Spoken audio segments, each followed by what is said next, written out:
Good afternoon, everybody. Thank you for taking some time out of your Thursday afternoon to do something that's really special. We know how crazy and chaotic the end of any school year can become, but it's always important to slow down just for a moment, take some time, and recognize the incredible work that collectively we've all done. But most importantly, some of the milestones that people are hitting in terms of the incredible service that they've given to the East Longmeadow Public Schools and the town of East Longmeadow, as well as folks that we're going to be wishing well as they go on to bigger and hopefully better things. So thank you for being here. Before we get too far into our formal program, I want to thank the folks from the ELPS ELEA Collaborative Committee for their incredible work behind all of this. We have our co-presidents. We have Abby Steiner and Chris Norden.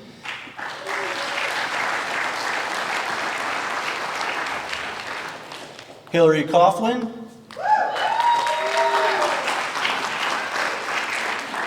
Julie Elke. Chris Ruger.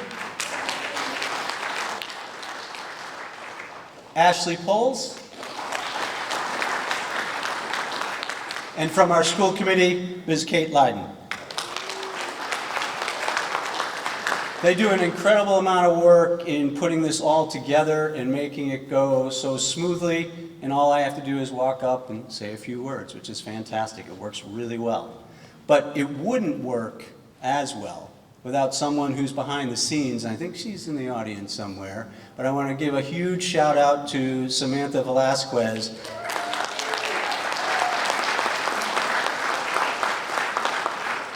Who always saves me in events like this, but really the reality is on a daily basis. She's saving me from embarrassment and keeping things running. So thank you, Samantha.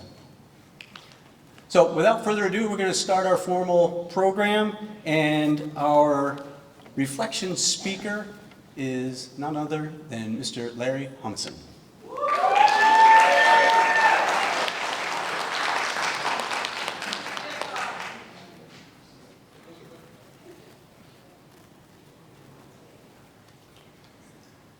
Good afternoon.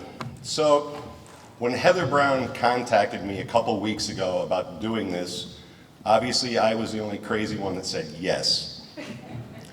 But I immediately sat down and I started jotting down some notes and typing things out so that I could put things together and kind of have some thoughts.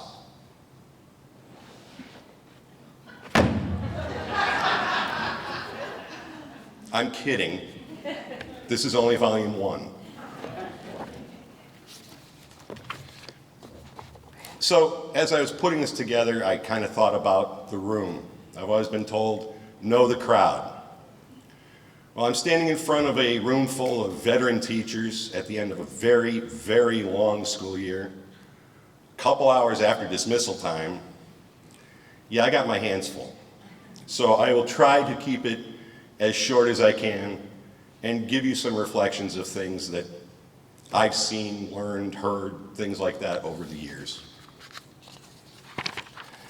So there's been something with numbers. I've always had this thing about numbers. So I'm going to give you 6 numbers that I want you to remember in order. The numbers are 35, 11, 6, 18, 128, and 1. Now I'll repeat those again so you can remember, so you don't have to write them down. But please remember these numbers because they're important to me. Some of them are a sense of pride. Some of them will make you laugh, might make you cry, might make you do both. So let me start with this. Do you believe in luck? The definition of luck, the force that seems to operate for good or ill in a person's life, as in shaping circumstances, events, or opportunities. Do you believe in luck? I'm going to let you decide, and I'm going to give you some of my observations over my last 35 years in East Longmeadow. Some of this, and I will apologize ahead of time, some of this is going to sound like in my day, there's a lot of truth to it. There is in my day. I grew up in Otis, Massachusetts. For those of you that don't know where it is, it's the middle of nowhere in the Berkshires. The year-round population when I was growing up is vaguely the size of Birchland Park's population. Birchland Park, around 700. Otis was around 750, 800 year-round. They shipped us off to school in the great metropolis of Lee. Now, we're not talking the prime outlets Lee. We're talking Lee, Massachusetts. That was an aircraft factory where those outlets sit now. And I wouldn't be standing here if it wasn't for 4 teachers, 4 high school teachers. All 4 had something in common. The first one, Mr. Charles D'Annunzio. He was my band director. That one's kind of easy. He taught me through basically grades 5 through 12. I had an internship with him in high school. He taught me how to conduct. At last night's concert, my sister played. Why? Because in the very first middle school band I directed, thanks to him, she was the clarinet player. So it was kind of full circle as of last night. The next one, Mr. Albert Venadier. He was my French teacher. You know, because I was one of those brilliant guys that thought French was going to take me a long way after high school. Mr. Venadier was literally in the French resistance in World War II. He was definitely old school, no question. One day he kicked me out of class, slammed the door, and as he was slamming the door was yelling things in French, and I know he was swearing at me. I didn't know what it meant. By the time I finished my senior year, he had taught us that too. The next one was Mr. Tom Sinella. Mr. Tom Sinella was my math teacher, algebra. He was a basketball nut. If any of you know Western Mass basketball, you know Tom Sinella's name. He won states with the girls' teams. He won states with the boys' teams. He was a great teacher. My last teacher that I remember, Ms. Lee Mills. She was my English teacher my freshman year and my junior year. All 4 of these people did a lot for me. But all 4 of them had 2 things in common. One, they were taskmasters. If they figured you could do it, they'd throw more at you. If you did the more, they'd throw more at you. And they'd kept it going until you finally said, I can't take it anymore. Definitely old school. And all 4 of them, I don't know why it was, thought I could teach. My band director, here, conduct the band. The English teacher giving us assignments. I want you to teach a section of music. Teach us something about jazz. Teach us something about French. The math teacher, we're going to do this. I want you to teach this. I don't know what they saw in me, but they saw it.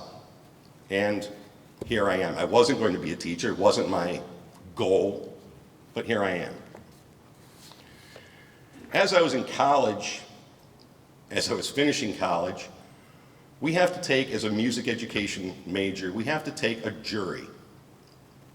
And a jury is basically 5 things. You have to play your instrument, prove that you can play up to the ability of a college graduate. We have to conduct. We have to conduct the Wind Symphony so that we can prove we can read a score, we can conduct, we can run a classroom. We have to be able to play piano, and we have to be able to sing. That was the toughest one, but I got by. The weirdest thing was the last thing we had to do was defend our job. Defend a job in music in front of music faculty at the college level. I questioned that. Why do we have to defend our job? And after I got out and I did my student teaching, I met a teacher here at Birchland Park who at the time was rather very pregnant, and I was filling in for her as a long-term sub from January to June.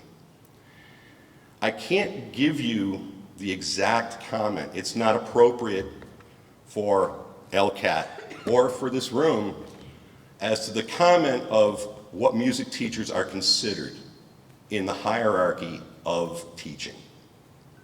Let's just say there's the bottom, and then you can start digging.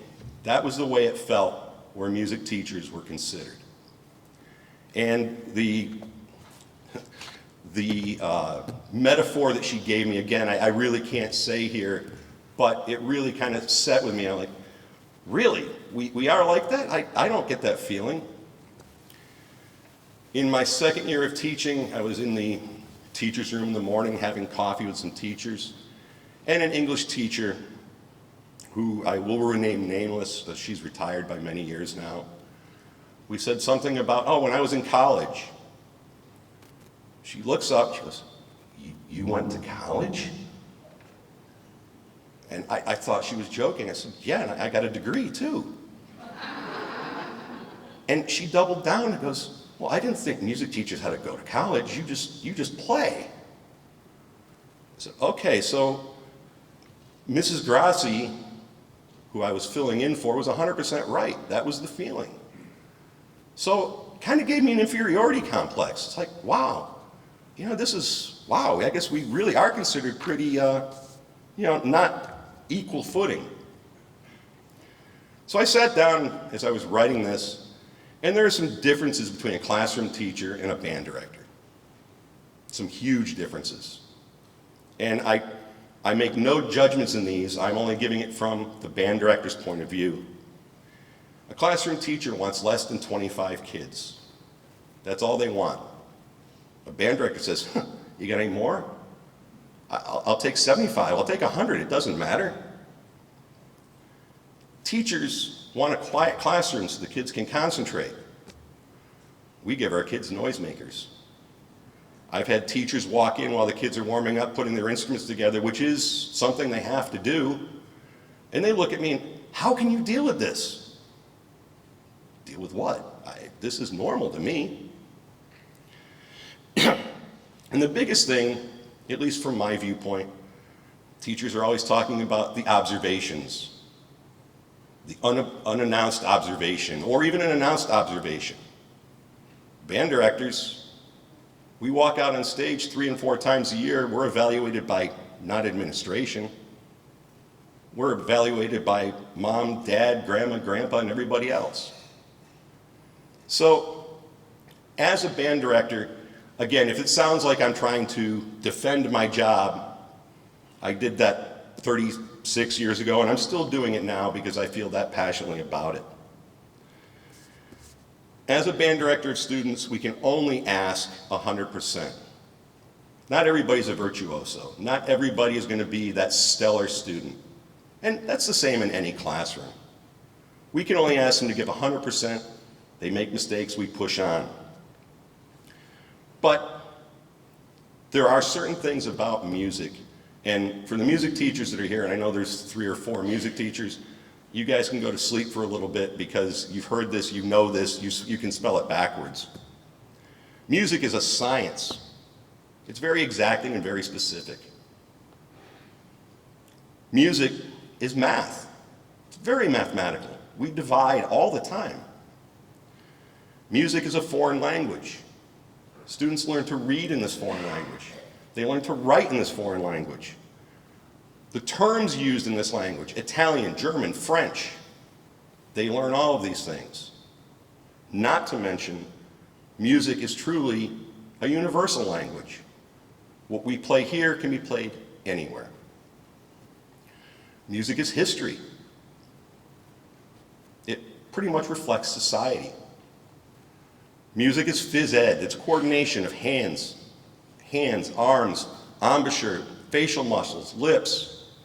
But most of all, music is an art. I have been very happy to teach this art for 35 years at Birchland. And yes, at Birchland. I was in the old building, I'm in the new building. Once again, what are those numbers? Here you go, 35, 11, 6, 18, 128, and 1. So, just to give you kind of an overview of where I'm coming from with all of this, I've given you my background. Some of you might have heard it before or not. In 1988, I met a very pregnant Amy Grassi. When I say that, I know there's not, differing forms of pregnancy or differing degrees of pregnancy, but yeah, to say that was, yeah. Back then, in my day, there weren't any smartphones, there weren't any computers, there was no email. Those were great days. My first 7 years of teaching, I was laid off every year. Budget cuts. And if you think my whole defense of music was incorrect, those 7 years really made me think, because music was the first thing to go. In 1994, my first daughter was born. It was going to be during the school year. Oh, I'm going to get some time off. Yeah, no. She was born during a vacation. And it was great. I got to spend the time of the vacation, go back to work. In 1996, Birchland Park, the old building of Birchland Park, was getting ready to have computers in our rooms.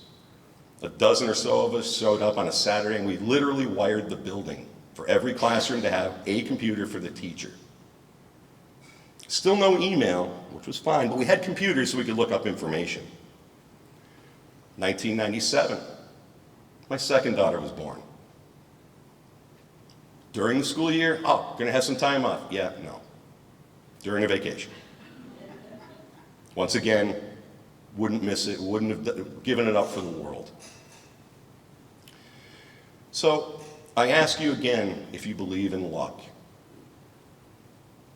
In 1998, we had the opportunity to go to the State House. The largest band I had had. We took 109 kids to the State House in Boston to perform. Take 109 kids to Boston, go to the State House, then we went to Faneuil Hall so they could have lunch. Now, the only smart move I can see in all of this, they were all dressed in white, so they were easy to pick out. But I had a great team of teachers helping me, a bunch of friends, and we made the trip, and it was a fantastic trip. I still have the picture on my wall. In 2000, the new Birchland Park was built. I was the first teacher in there. They gave us new equipment. It was like Christmas in September. The biggest thing was the new Birchland Park was on time and under budget. Yeah, right. We had no equipment. They bought it for us, but they couldn't bring it in because the building wasn't done. So we ended up being about a month behind before we got all our equipment, could have the instruments up and running and everything else. We had no chairs. But it was a new building. Very exciting. It was a great time. In 2001, because of the 9/11 attacks, we were asked to put a marching band together. The high school already had a marching band. The American Legion came to me and said, "Can you put one together for the middle school?" I said, "Well, I can't, we don't have any equipment. Marching equipment is very different." So I called friends, colleagues from all over. We borrowed instruments from Lee. They weren't marching. We borrowed instruments from Palmer. We borrowed instruments from Munson. I drove all over to get marching equipment so we could march. The middle school, brand new middle school, we're out marching around the parking lot during rehearsals. I teach the kids a couple fancy little things, and they got to use it down at the Rotary. And again, a great time. The kids, it made me feel very good to see the kids that happy. 2004 comes along, sometime around 2004, and the principal at the time asked me to be a mentor for a new teacher coming into the building because he was in my hallway. I said, "Sure, why not?" I met with the guy, and he was kind of a knucklehead. He was a decent guy, but he was kind of, all right, a good sense of humor. But, it was okay, somebody new, and just teaching him how to do the paperwork, how to log into things. And come to find out that he kind of watched the same movies I did and the same shows I did. From that time on, Mike Naglieri has been my sanity. Both of us, Mike has this uncanny ability to pull out a single line out of a movie or television show, knowing that I know what it means or what it pertains to. MASH was one show that the two of us have watched forever. And whenever he saw I was in a mood or whatever, he would come up and pull a line from the show. For example, I can go in, I can go out. If you know the episode of MASH, then you're probably as old as I am. In 2013, Tim Allen arrives as principal of Birchland. A very, very different principal. Truly an understatement.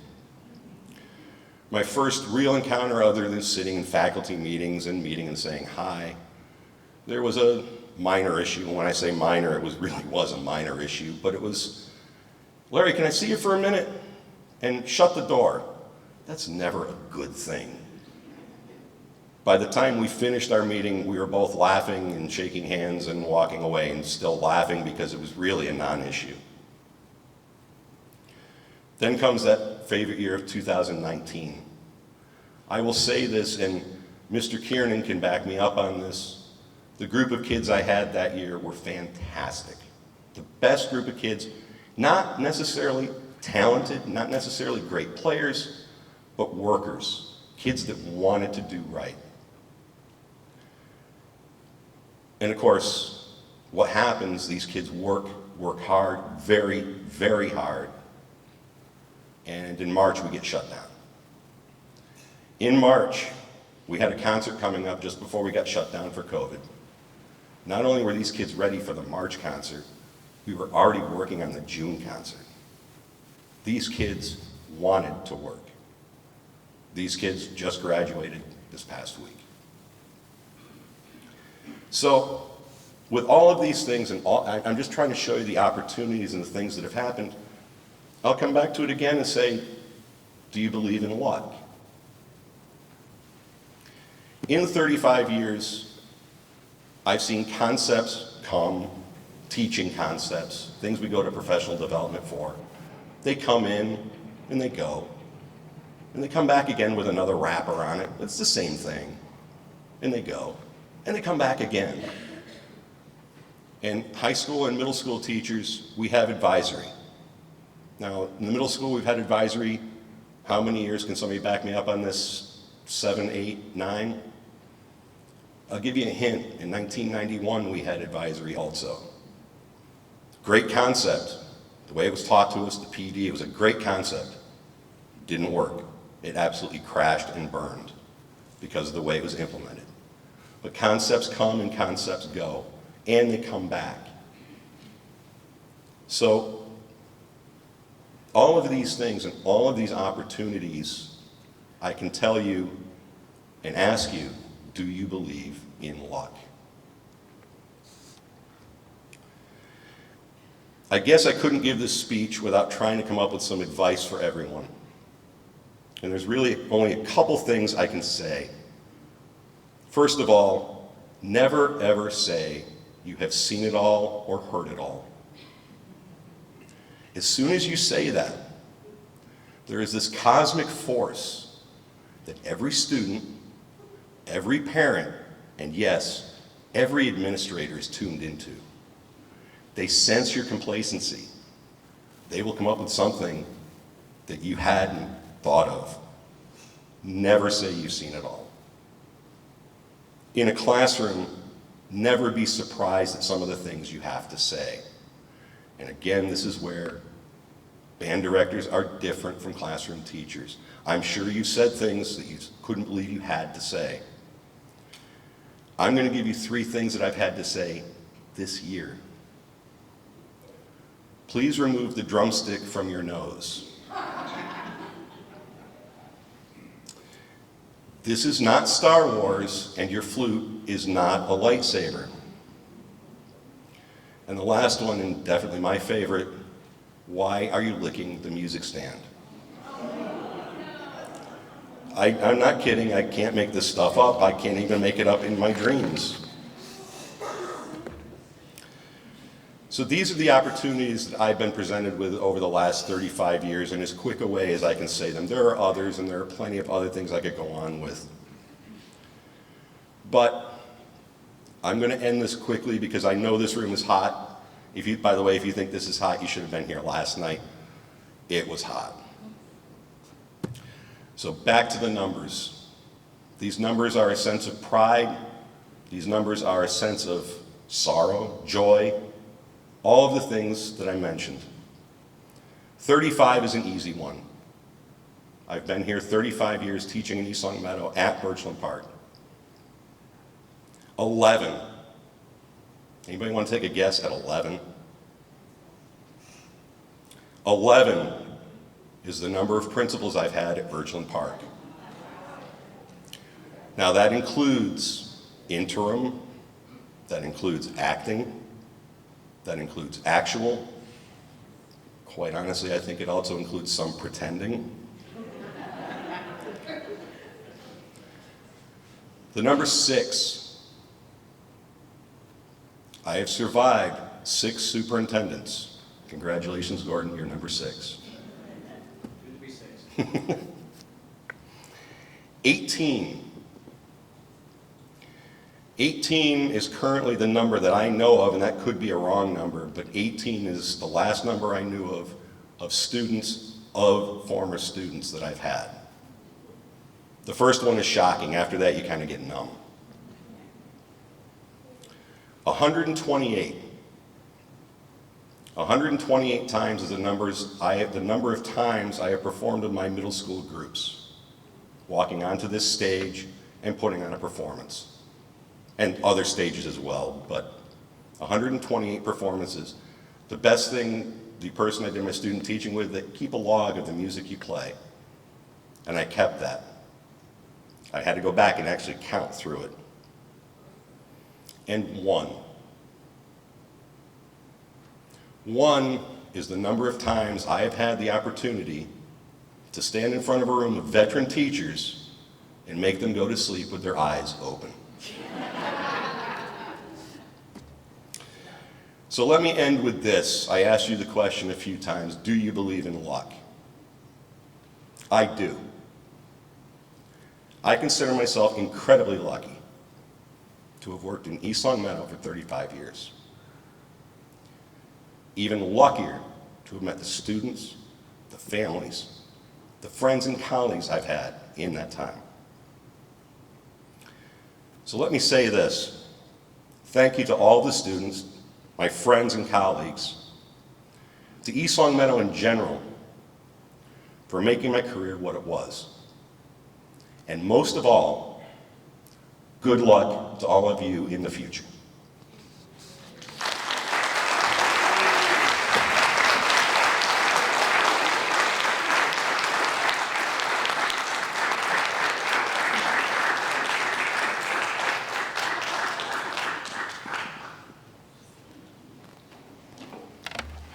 Check with you later, Larry, if you know what episode that's from. I do. Okay, go ahead. That would be Frank Burns talking to the cheerleader. Beautiful. It's nice to be nice to the nice, is what I said to him as he was leaving. A MASH memory. No, thank you. Another round of applause for Larry Humison.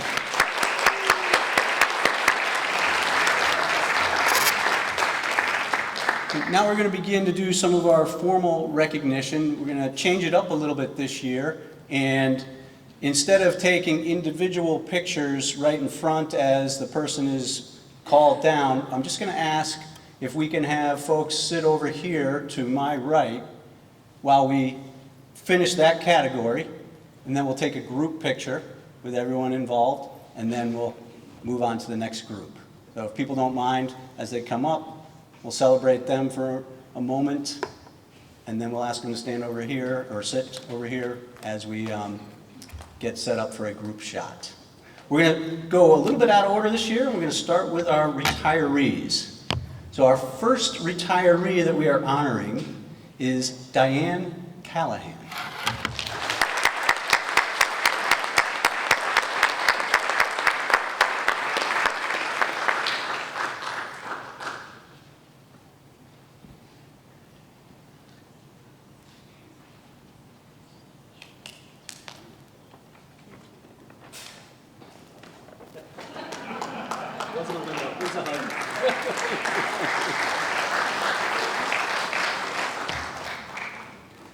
Our next retiree we're honoring is Robin Clifford.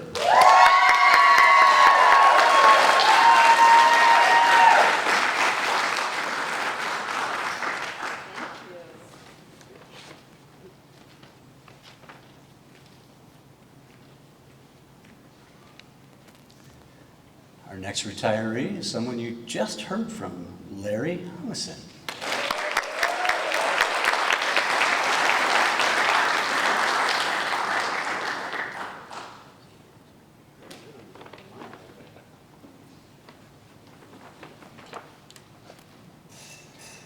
Our next retiree we're honoring is Linda Kelly.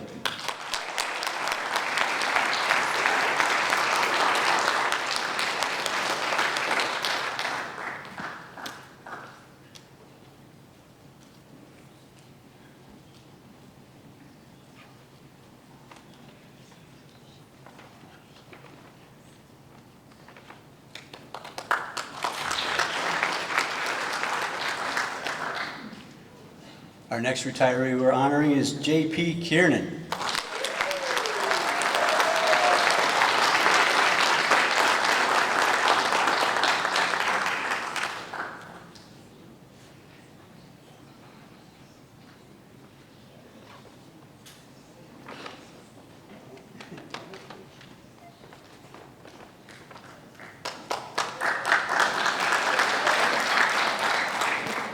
Our next retiree we're honoring is Dawn Lemoyne.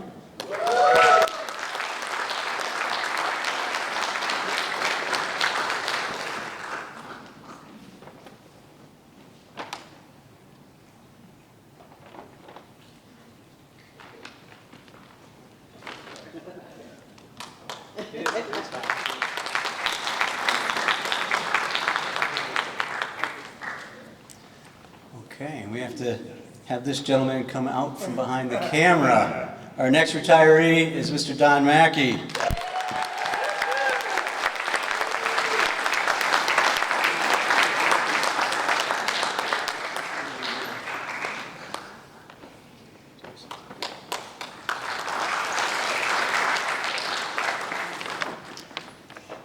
Our next retiree we're honoring is Richie Malerba.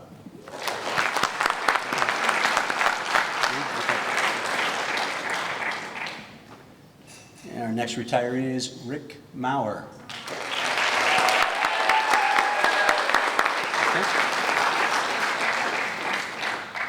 Our next retiree we're honoring is John Morrissey.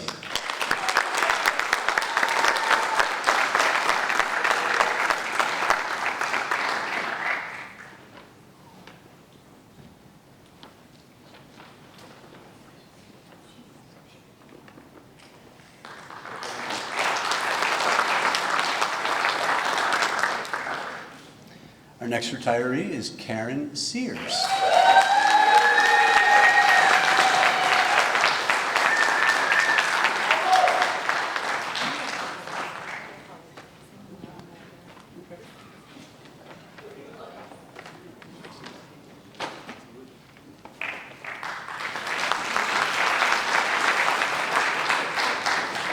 Our next retiree is Bill Sears.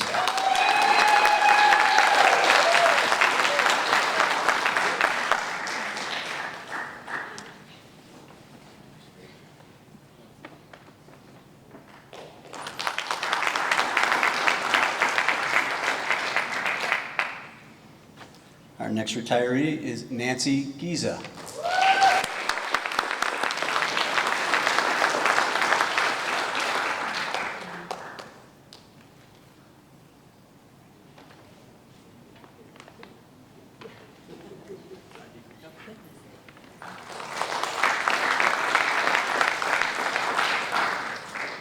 And our last retiree, I don't know if she's here, Janet Sullivan.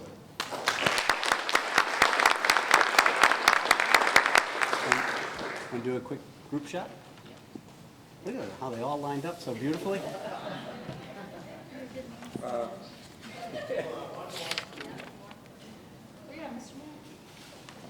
There we go.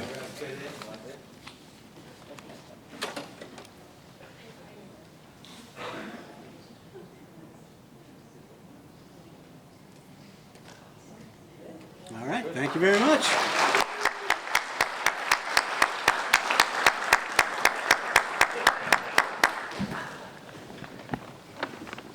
Okay, now we're going to recognize years of service, and I'm going to go up the program so we end with the incredible threshold of 35, but we'll begin with 20 years because 20 years of teaching, that's incredible in and of itself. 20 years of being an educator. Our first honoree, Marcia Akpan.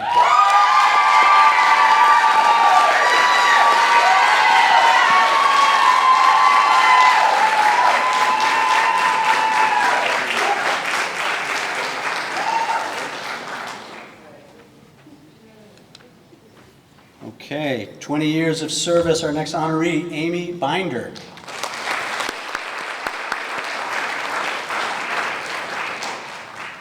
"20 years of service, Cara Gasparini. 20 years of service, Sheila McCandlish.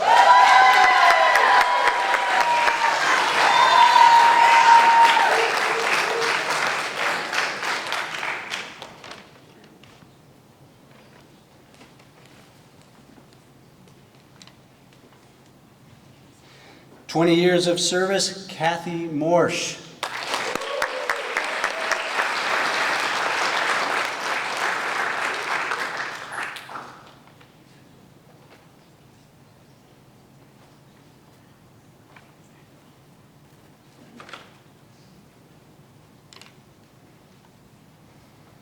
20 years of service, Mike Naglieri.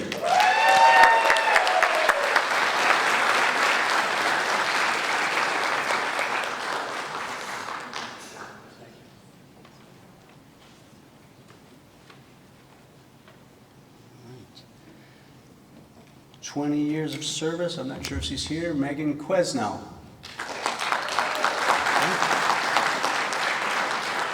20 years of service, Lynn Reed.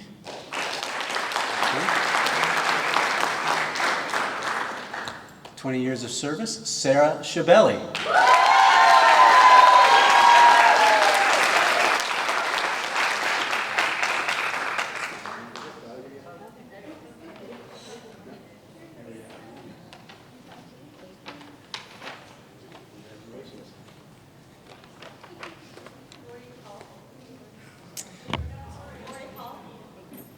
'Did I miss Lori? I apologize, Lori. 20 years of service and an incredible food service director, Lori Paul.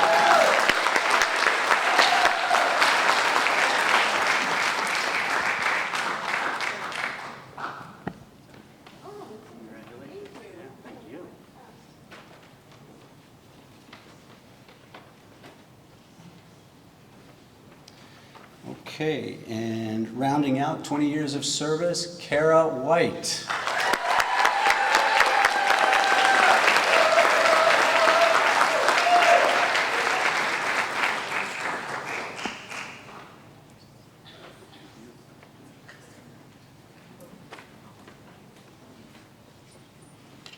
Okay, group shot.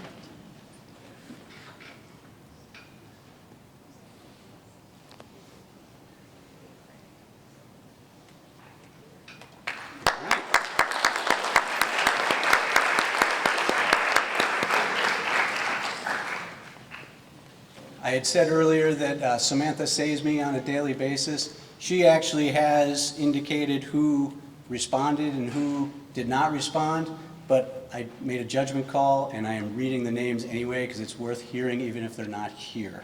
So that's why I've been reading all the names. Samantha, thank you though for doing that for me. All right, 25 years of service.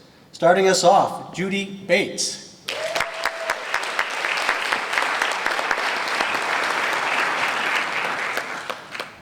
Dale Carey.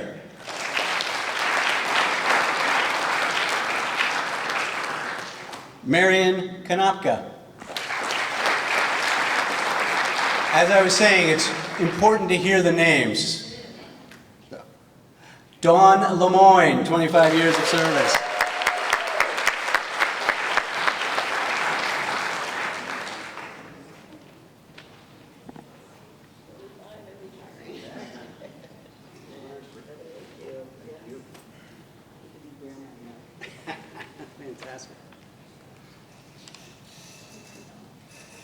And rounding out 25 years of service, Barbara Spear.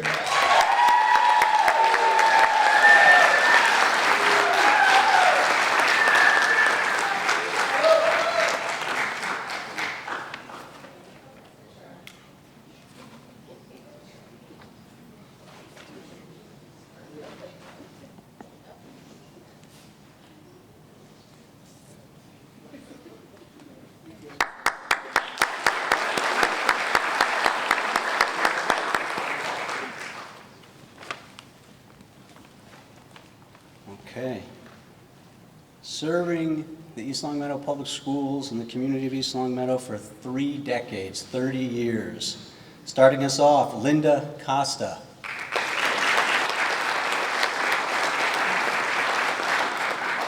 Susan Jackson.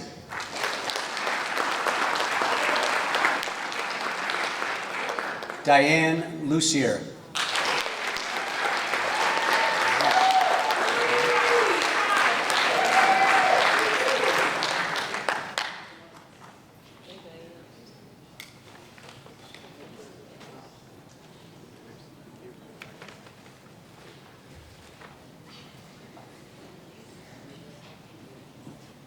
"30 years of service," she doesn't want to admit it, Chris Norden.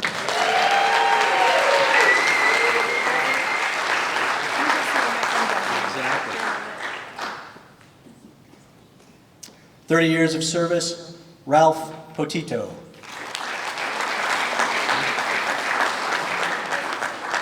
"30 years of service, Dawn Quersha.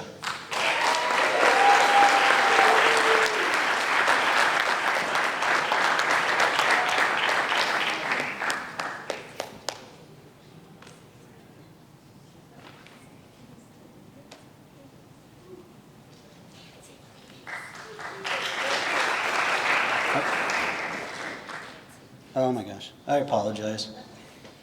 Gotta get better glasses. Okay, I missed you, Nancy, I apologize. 30 years of service, Nancy Paulides.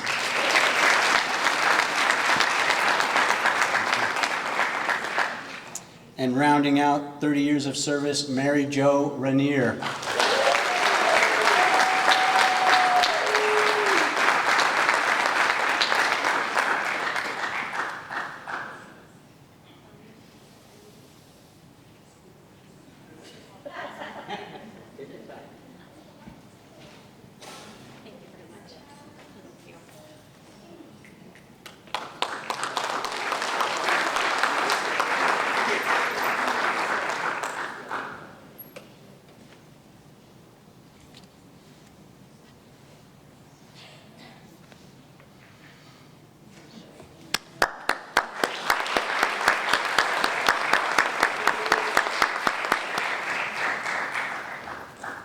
Okay, moving on to 35 years of service, matching our reflection speaker, Margaret Jelinas.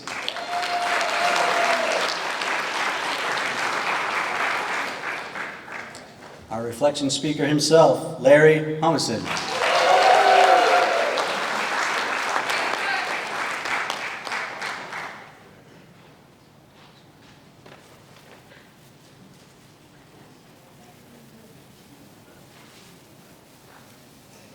Okay, and rounding out 30 years of service, Eric Schmidt. It's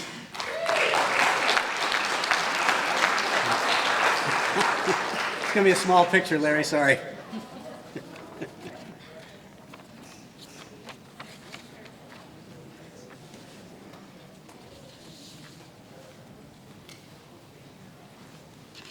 Okay, can we have a round of applause for all our honorees?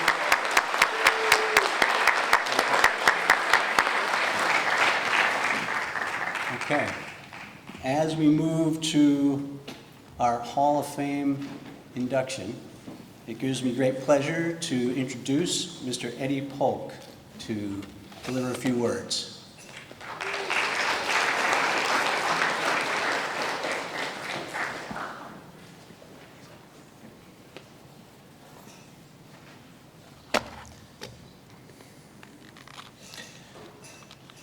Now, Gordon, I'm not sure if you said this or not, but when you were talking about the opportunity to come together at the end of the year like this and see people that you don't get to see very often, I would add to that seeing past colleagues that come to this and getting to see people that have retired and have been through this, some not long ago and some a little longer ago. But today, I am extremely honored to be able to speak on behalf of one of those colleagues, someone who is extremely deserving of this honor. My name is Eddie Polk, and I'm here to introduce Marilyn J. Kearney Burke for induction into the 2024 Educator Hall of Fame.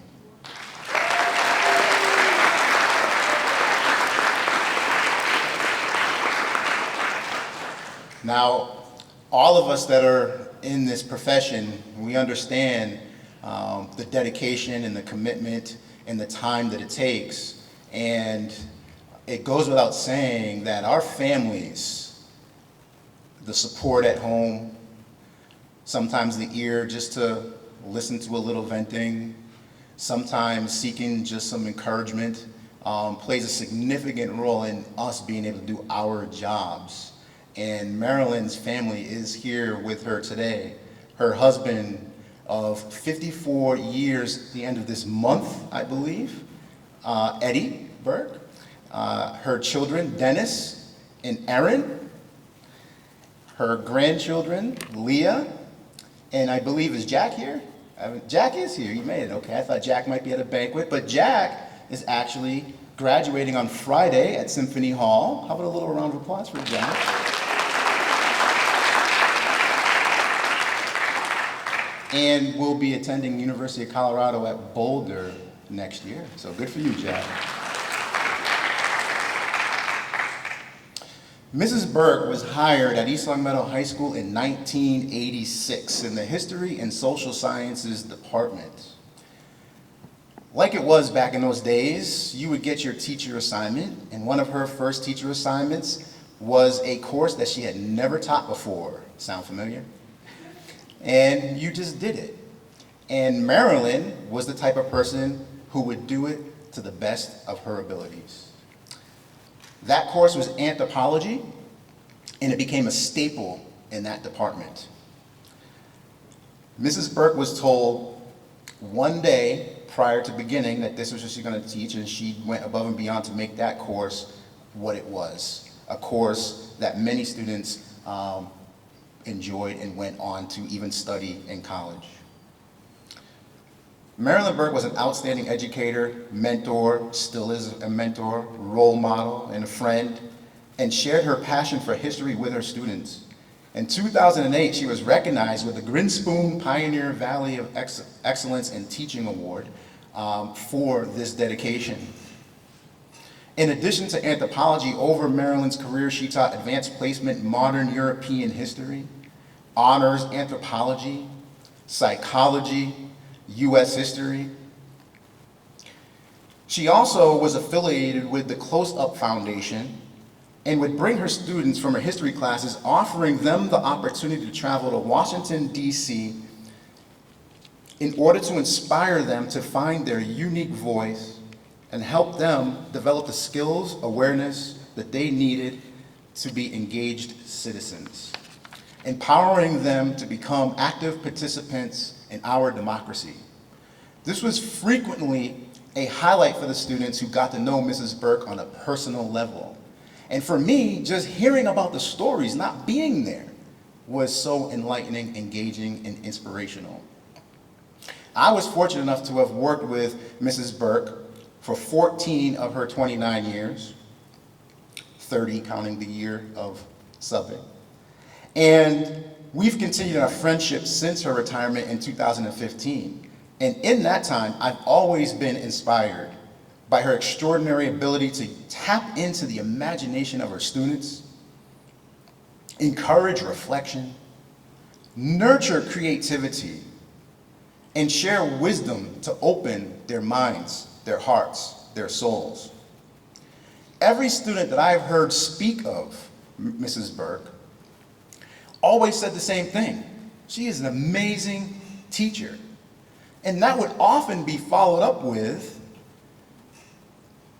her classes are very challenging, but they're very rewarding. Bless you. Marilyn seemed to always maintain this perfect balance of rigor, learning, compassion, and fun. In education, there's an edu term that's used today that you all are familiar with, the warm demander.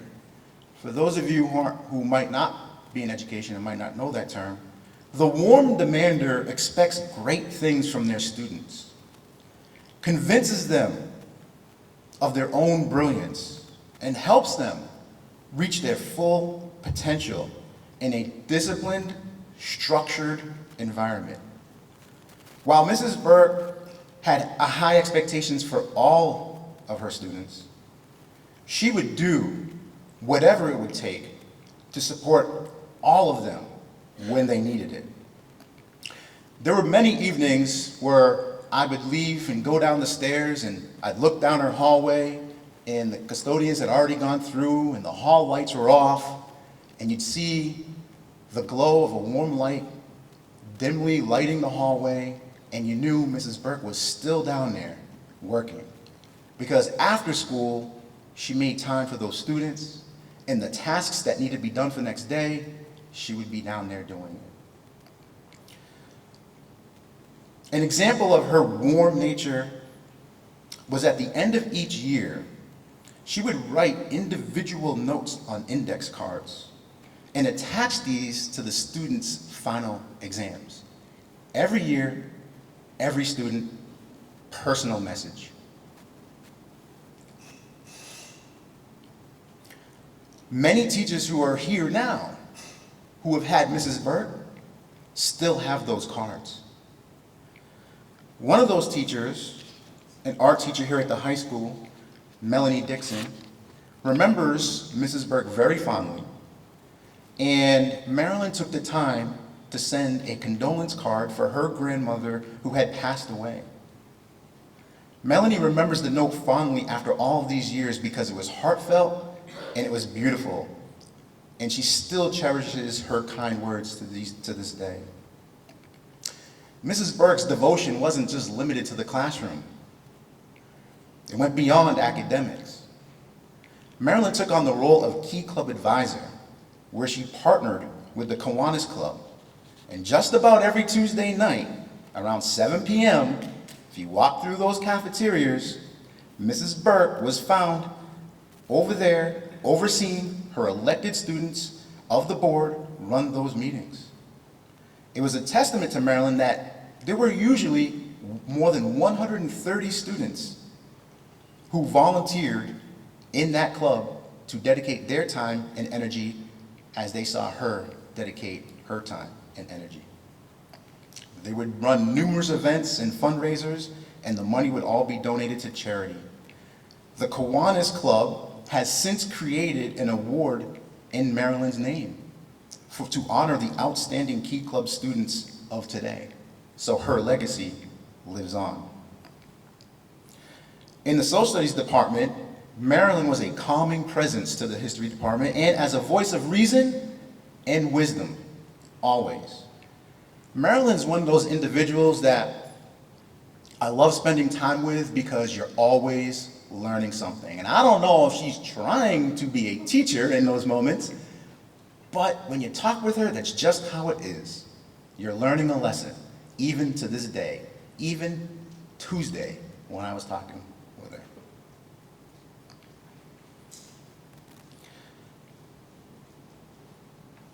Marilyn always made it a point to pay attention to the new hires.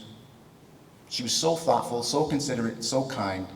She would bring in flowers or plants to the new staff, welcoming them to the building, or to give a goodbye gift to staff members who are retiring. I was a recipient of one of these gifts, and Marilyn somehow knew to get me a cactus. But shortly, I learned that even cactuses need a little bit of attention.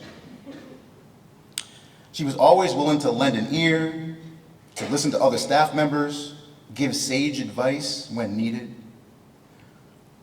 Many of her students remember her fondly And as a case in point example, I'm going to call one of those students up here at this time.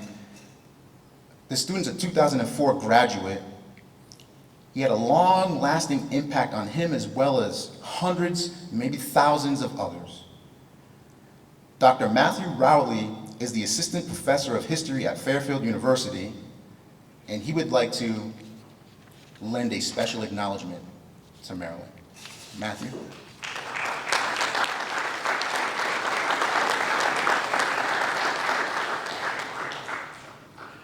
Thank you, Mr. Polk. I really enjoyed your ancient civilization class.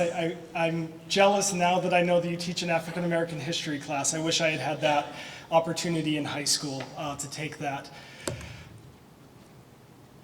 East Longmeadow is blessed with a lot of very excellent teachers, and many of you I've gotten to speak with again today and reconnect, and I'm very thankful for the time that I've had there with the different teachers. But let's face it, if you had me in class, if you remember anything, I wasn't the greatest of students. A lot of parent-teacher meetings. I failed off of ice hockey. That was kind of when I knew I needed to, get my act in order. Wasn't the greatest of students, but for some reason, I was allowed to enter AP US History and AP Psychology. I have no idea why my guidance counselor thought that was an okay thing, but Ms. Ruger and Ms. Burke profoundly shaped my life and my career choices. I'm a historian of religion and violence, and in many ways I'm merging together in the hallway between your two classes. So from history, I study the events that happen, and from psychology, I look at why people do what they do. And that's what I have dedicated my life to. But we're here for Mrs. Burke today, celebrating her, and she made a deep impact on my life. I remember her full name. She drilled that into her head, Marilyn J. Kearney Burke. So I was glad to see that that was confirmed. And I still have my note card that you gave. So it's up in my closet today. And yeah, still have that note card all these 20 years later. There were a lot of things that I learned in your class. If a test says something like, Mrs. Burke is the wisest and best teacher in the world, the answer is always yes, and she really will penalize you on your exam if you're a smart aleck and say no. But probably the thing that I learned the most from her was her passion about history, passion about teaching just in general. And whenever I'm in front of my students at Fairfield University and getting really passionate and excited about something, I kind of have an image of her pop into the back of my head. And it's like, okay, I'm kind of getting close to that level of teaching that she was at. So she pops into my head a lot. So it's been 20 years since I've stood here. Spartanum 2004 was my last time being up in front of people here. What have I been doing? Well, part of that, I moved to the UK and did a PhD in history over there.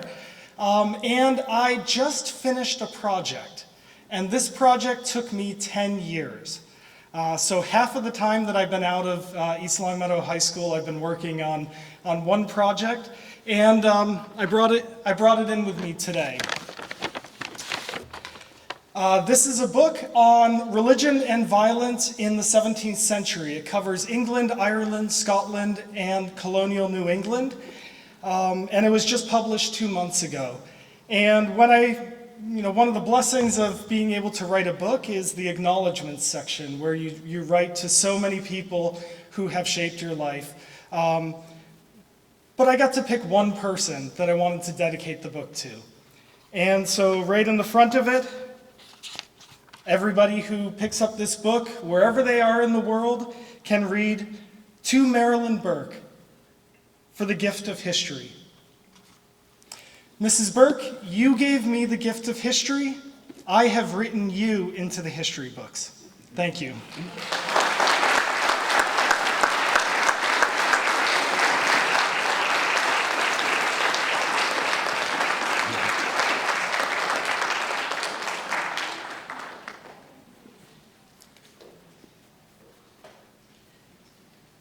Thank you, Dr. Rowley. So let's all give a warm, warm round of applause for Marilyn Polk.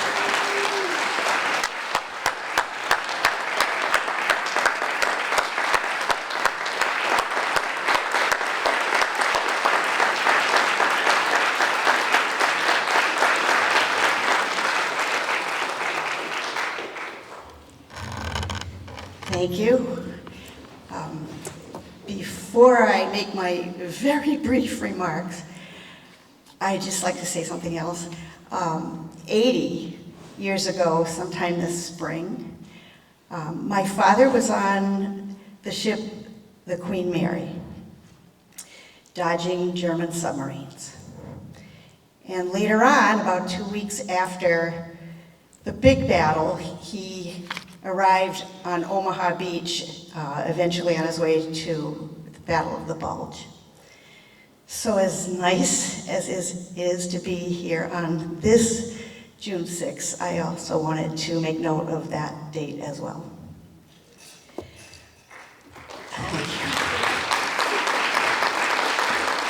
You know that old saying, once a history teacher, always a history teacher. Good God, please make her stop. So anyway, thank you so much, Eddie Polk, for those very kind words. And to Matt, to that unbelievable gesture, I can't believe that. Right now, it's a little awkward to imagine hearing something like that. And so I'm going to just tuck it all away and pull it all out one of these days to make me feel good when I've just done something really dumb. So, I am so proud to have my family here today. Second only to having that exact family. Teaching has always been the only thing, the only career I ever wanted to have. And to have done it all here at this high school, which altogether was actually 32 years, so every year was special. It was everything I ever hoped it would be. But all of this stuff here today, I just can't get over this. I was really rattled when I got the notification in the mail.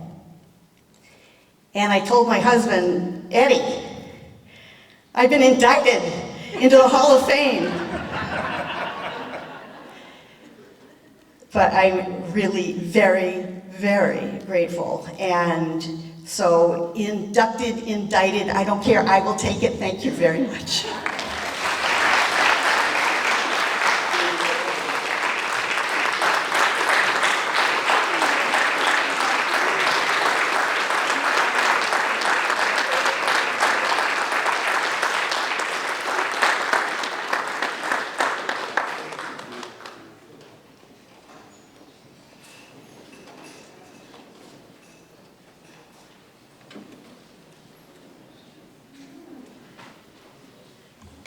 We have one more round of applause for our new Hall of Famer.